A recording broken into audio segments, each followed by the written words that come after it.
So I just thought I had to remark on the oddness of being asked to give a last lecture when here's me in my mid-20s just starting my research career. I started as an undergraduate with a senior thesis and then went to grad school straight after college. And I assume that I will be doing research into like my 70s. That would take me to 2050, maybe I'll look something like that.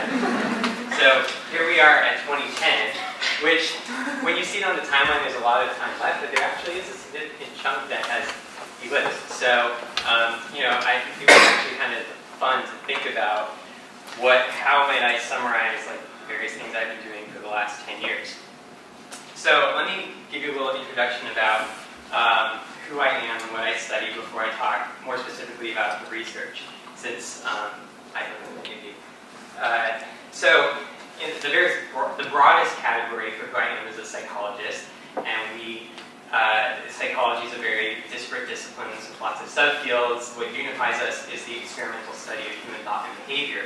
Within psychology, I am a cognitive psychologist, so I study mental processes and mental structures in the mind. Within cognitive psychology, I'm a cognitive developmentalist, which means I study the development of mental structures and mental processes. And then within cognitive development, I study conceptual development. So I don't study, say, the development of memory or the development of vision. I study the development of conceptual structures.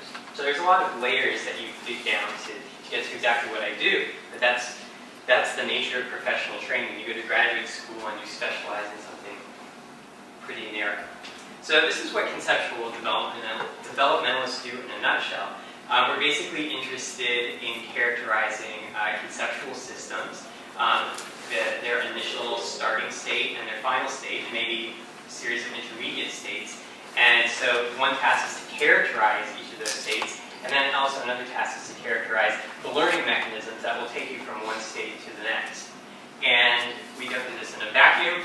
We are very interested in, what constrains the conceptual system. Where does that knowledge come from? Evolutionary origins, experiential origins, cultural origins.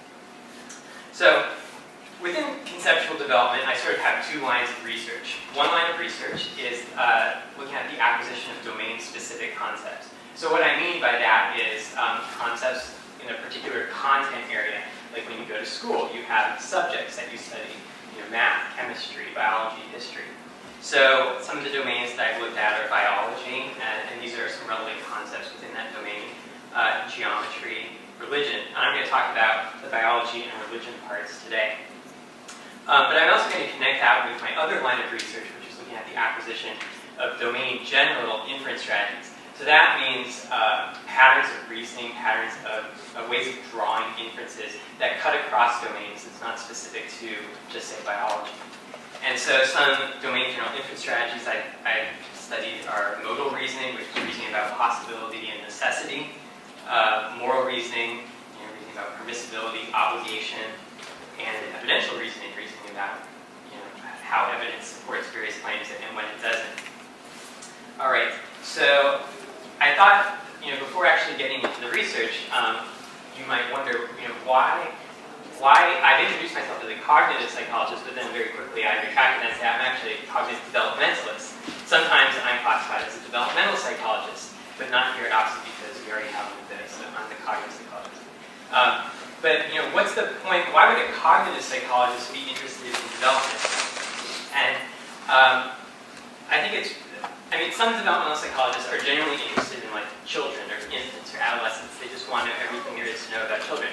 But the reason I study development is because I think it provides valuable insights into the nature of the mature system, in this case the mature cognitive system. So some aspects of the cognitive system that developmentalists care about and could help shed light on are the representational format of the system. How is it represented in the mind, possibly the brain? What's the computational structure of that system? We cognitive psychologists analyze things in terms of inputs and outputs and the computations defined over them. The innate foundations, like the first conceptual system, where does it come from? What are the core competencies that we're born with? And also interpersonal variability. So not everybody, in the end, converges upon the same system.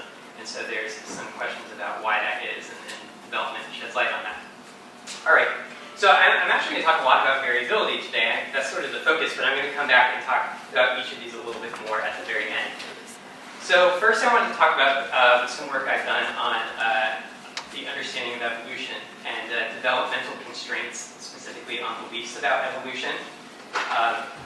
Next, I'm going to talk about another sort of controversial topic, which would be beliefs about God and developmental constraints on developmental beliefs. And finally, we'll come to some general conclusions. All right. So this is a graph, a figure from a study that was published in 2006 in Science, where what the authors did is they surveyed the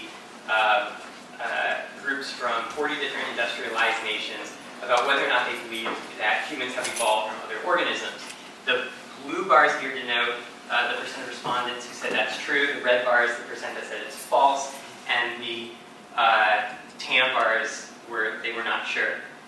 And the United States over here, near the bottom, just one up from Turkey, about half of the respondents said that evolution is true, about half said evolution is false. So evolution is not a popular concept. Why might that be? And it's really quite a perplexing concept if you think about how much evolution has done for the biological sciences. The concepts of evolution and natural selection have revolutionized biology. They've become the backbone of the sciences, but the general public is skeptical. In that article, Miller and colleagues point to religious fundamentalism as being a core problem, that if you correlate evolution acceptance with amount of religious fervor, say in the country, quantified in different ways, it's a positive correlation. But it doesn't explain all the variants. And so one question that I've been looking at for a while now is there a relationship between understanding evolution and acceptance of evolution? And that's what I'm going to be getting to in a little bit. So why is this a plausible hypothesis? Well, science educators have been studying how students learn domain-specific concepts in lots of different domains, and there is this burgeoning literature on evolution understanding, and it turns out that students have lots of misconceptions when it comes to evolution.